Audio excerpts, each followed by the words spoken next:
ஓம் ஸ்ரீ குருப்யோ நமஹ. தென்னாருடைய பெரியவா போற்றி, எந்நாட்டவர்க்கும் இறைவா போற்றி. சர்வஜ்ஞா சர்வவ்யாபி பெரியவா சரணம். மாயப்பிறப்பருக்கும் மகாபெரியவாடி போற்றி. ஓம் ஸ்ரீ மகாமகணபதயே நமஹ. ஸ்ரீ சந்திரசேகராமிருதம் அமிர்ததாரை 1233. தெய்வத்தின் குரல் 5ஆம் பாகம், அத்தியாயம் ஸ்ரீ சங்கர சரிதம். இதன் இன்றைய புதிய தலைப்பு ராமானுஜர் ஒற்றுமை. ஆச்சாரியாளுக்கு ஓரளவு ஒற்றுமையாகவே ராமானுஜருக்கும் இருக்கிறது. சாதாரணமாக நம்முடைய ஆச்சாரியாளின் வழிக்கு வித்தியாசமாகவே ராமானுஜாச்சாரியார் எதிலும் பண்ணுவார். பார்க்க போனால் அத்வைதத்துக்கு அவருடைய விசிஷ்டாத்வைத்தத்தை விட துவைதம்தான் நேர் எதிரானது. ஆனாலும் வழிமுறைகளில் மத்வாச்சாரியாரை விட ராமானுஜாச்சாரியார் தான் ஒரே வித்தியாசமாக பண்ணியது.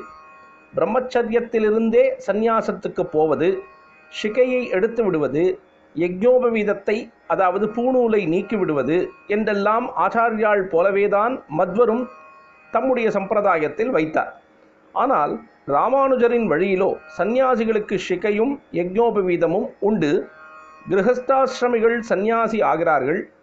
நமக்கு அதாவது சங்கர மரபு துறவிகளுக்கு ஏகதண்டம் என்றால் அவர்கள் திருதண்டி சந்நியாசிகள் என்பதாக 3 தண்டங்களை ஒன்றாக கட்டி வைத்து கொண்டிருக்கிறார்கள். பரமஹம்சியத்திற்கு அதாவது பரமஹம்ச சந்நியாச நிலைக்கு சொன்ன விதிகளின்படி நம் சம்பிரதாயத்தில்தான் இருக்கிறது என்று நாம் அநேக சாஸ்திரங்களை காட்டினால் அவர்கள் தாங்களும் பரமஹம்சர்கள்தான், தாங்கள் அப்படி இருப்பதற்கும் சாஸ்திர ஆதாரம் இருக்கிறது என்கிறார்கள். ஆக ஆச்சாரியாள் வழிக்கு எல்லாம் வித்தியாசமாக அவர்கள் செய்கிறார்கள். ஆச்சாரியாள் மத்வர் 2 பேரும் மடங்கள் ஸ்தாபித்தார்கள், ராமானுஜர் ஸ்தாபிக்கவில்லை. 74 சிம்ஹாசனாதிபதிகள் என்று வைஷ்ணவர்களிடையிலே இருப்பது சந்நியாசிகளின் தலைமையில் மடஸ்தாபனம் பண்ணியது போல் அல்ல. அது கிரகஸ்த பரம்பரைகளின் வழியே ஸ்ரீ வைஷ்ணவ சம்பிரதாயத்தை வளர்ப்பதற்கான ஏற்பாடு. ஆச்சாரிய சம்பிரதாய சந்நியாசிகள் தசநாமிகள் என்று 10 விதமான சந்நியாச வகைகளில் ஒன்றை சேர்ந்தவர்களாகவே இருப்பார்கள். மத்வாச்சாரியாரும் தசநாமிகளில் தீர்த்தர் என்ற பிரிவில் ஆசிரமம் வாங்கி கொண்டவர்தான், அதாவது துறவு தீட்சை பெற்றவர்தான். ஆனந்த தீர்த்தர் என்பது அவருடைய சந்நியாச பெயர். கிருஷ்ண சைத்தன்யரும் அப்படித்தான். கேசவ பாரதி, ஈஸ்வரபுரி என்பவர்களிடம் அவர் தீட்சை வாங்கி கொண்டதாக சொல்கிறார்கள்.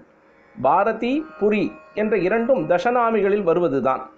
ராமகிருஷ்ண பரமஹம்சர் கூட ஒரு புரி சந்நியாசியிடம்தான் ஆசிரமம் வாங்கி கொண்டவர். பின்குறிப்பு தோதாபுரி என்பவர். ஆனால் ராமானுஜர் மட்டும் தசநாமி பிரிவின் கீழ் சந்நியாசி ஆகவில்லை.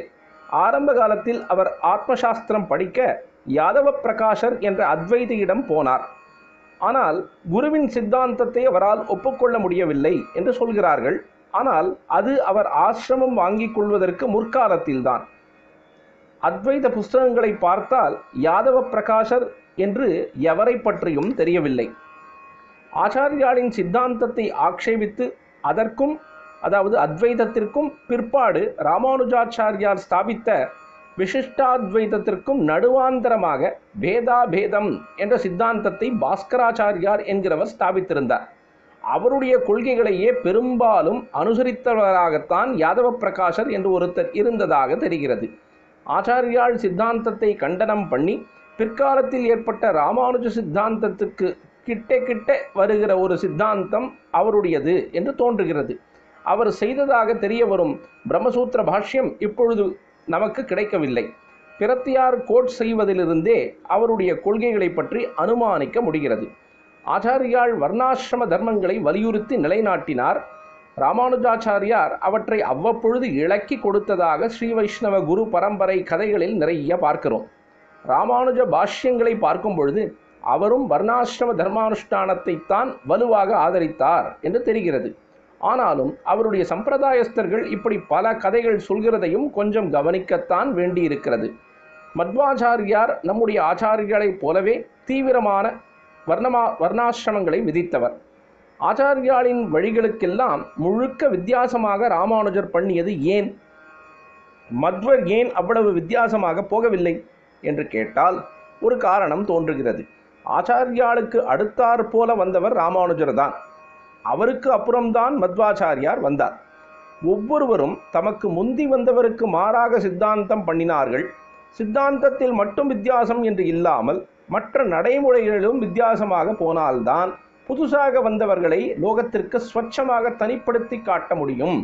புதுசாக ஒரு கட்சி ஆரம்பித்தால் புது கொள்கை மட்டும் இல்லாமல் கட்சிக்கு புதுசாக ஒரு கொடி, சிம்பல், ட்ரெஸ் என்று ஏற்படுத்துகிறார்கள் அல்லவா? அப்படி. அதனால் சங்கரரை அடுத்து வந்த ராமானுஜர் சங்கரர் பின்பற்றிய நடைமுறைகளுக்கெல்லாம் வித்தியாசமாக பண்ணினார் போல் இருக்கிறது. இப்படியே ராமானுஜரை அடுத்து வந்த மத்வர் ராமானுஜருக்கும் வித்தியாசமாக பண்ண நினைத்திருக்கலாம். அப்படி பண்ணும் பொழுது 2 நெகட்டிவ் சேர்ந்தால் பாசிட்டிவ் ஆகிவிடும் என்பது போல மத்வர் மாற்றி பண்ணியது சங்கரரின் வழிக்கே திரும்பிவிட்டது என்று வைத்துக் கொள்ளலாம். சங்கர ராமானுஜர்கள் பெயர் விஷயமாக ஒரு ஒற்றுமையை சொல்ல ஆரம்பித்து வேற்றுமைகளை சொல்லிக்கொண்டே போய்விட்டேன். அந்த ஒற்றுமை என்ன? ராமானுஜருடைய பூர்வாசிரம பெயர் லக்ஷ்மணர் என்பது. இளையாழ்வார் என்று தமிழிலே சொல்வார்கள். ராமருக்கு இளையவர் லக்ஷ்மணர், ராமரின் உடன் பிறந்தவர். அனுஜன் என்றால் உடன் பிறந்தவன். ஆகவே ராமானுஜன் என்றாலும் லக்ஷ்மணர் என்றாலும் ஒன்றுதான். சங்கரரை போல பூர்வாசிரம பெயர் அப்படியே துரியாசிரமத்திலும் தொடராவிட்டாலும் அந்த பெயரின் அர்த்தத்திலேயே ராமானுஜர் என்ற சந்நியாச நாமமும் இருக்கிறது. அதுதான் ஒற்றுமை. லக்ஷ்மணர் பூர்வத்தில் யார்? ஆதிசேஷனாக இருந்தவர். ராமானுஜாச்சாரியாரை ஆதிசேஷ அவதாரம் என்று சொல்கிறார்கள். நாம் ஆச்சாரியாலை சிவ அவதாரம் என்று சொல்கிறோம். வைஷ்ணவர்கள் தங்களுடைய ஆச்சாரியாரை விஷ்ணு அவதாரம் என்று சொல்லவில்லை, சேஷாவதாரம் என்கிறார்கள். மாத்வர்களும் மத்வரை விஷ்ணு அவதாரமாக சொல்வதில்லை, வாயுவின் அவதாரம் என்று சொல்கிறார்கள். திரும்ப திரும்ப அவதாரங்கள் பண்ணுவதே விஷ்ணுவின் தொழிலாகத்தான் இருந்தும் இப்படி இருக்கிறது. சங்கர ராமானுஜர்களுக்கு இன்னொரு ஒற்றுமை, 2 பேருக்கும் ஒரு உறவு தோன்றுகிறது. ஆச்சாரியாளின் குருவான கோவிந்த பகவத் பாதர் பதஞ்சலியின் அவதாரம் என்றால் அந்த பதஞ்சலியோ ஆதிசேஷ அவதாரம்.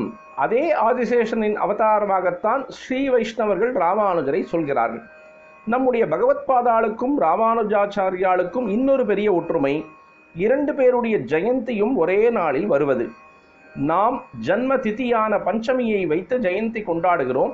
அவர்கள் ராமானுஜரின் ஜன்ம நட்சத்திரமான திருவாதிரியை வைத்து கொண்டாடுகிறார்கள். அப்படியும் அநேகமாக 2 பேர் ஜெயந்தியும் ஒரே நாளில்தான் வருகிறதை பார்க்கிறோம். ராமானுஜர் என்பது அவருடைய பூர்வாசிரம பெயருக்கே சினானிம் என்று சொல்ல வந்தேன். மத்வரின் பூர்வாசிரம பெயர் வாசுதேவன், அப்புறம் ஆனந்த தீர்த்தர் ஆனார். பூர்ண பிரஜர் என்றும் சந்நியாசி ஆன பிறகு அவருக்கு ஒரு பெயர் உண்டு. லோகத்துக்கே பிரசித்தமான பெயரோ மத்வர் என்பது. வாசுதேவன் என்ற பெயருக்கும் அவருடைய சந்நியாச பெயர்களுக்கும் சம்பந்தம் இல்லை. கௌராங்கர் என்ற பூர்வாசிரம பெயர் பெற்றிருந்தவர் அப்புறம் கிருஷ்ண சைத்தன்யர் ஆனார். அந்த 2 பெயர்களுக்கும் சம்பந்தம் இல்லை. ஸ்ரீசரணர் சிரித்துவிட்டு தொடர்கிறார். கௌராங்கருக்கு கிருஷ்ணர் நேர் எதிர். கௌராங்கர் என்றால் வெள்ளை வெளையர் என்று இருப்பவர், கிருஷ்ணர் என்றால் கருப்பர், கருப்பண்ண சுவாமி. இதிலேதான் சங்கரருக்கு ஓரளவு ஒற்றுமையாக ராமானுஜருக்கு பூர்வாசிரம துரியாசிரம பெயர்கள் அர்த்தங்கள் ஒன்றாகவே இருக்கின்றன. ஆச்சாரியால் ஒருவருக்கே 2ம் வார்த்தையிலும் ஒன்றாகவே இருக்கிறது. ஆக நம் குரு பரம்பரையில் ஆச்சாரியால் வரை வந்தவர்களில் கோவிந்த பகவத் பாதர் ஒருவருக்குத்தான் திருத்தமாக வித்தியாசம் பண்ணி பூர்வாசிரமத்தில் ஒரு பெயர், சந்நியாசம் வாங்கி கொண்ட பிறகு இன்னொரு பெயர் என்று இருந்திருக்கிறது. ஆச்சாரியாளுக்கு அப்புறம் அவருடைய நேர் சிஷ்யர்களிலிருந்து ஆரம்பித்து சந்நியாசிகளுக்கு நிச்சயமாக வேறு பெயர்தான் என்றே வைக்கப்பட்டு வந்திருக்கிறது.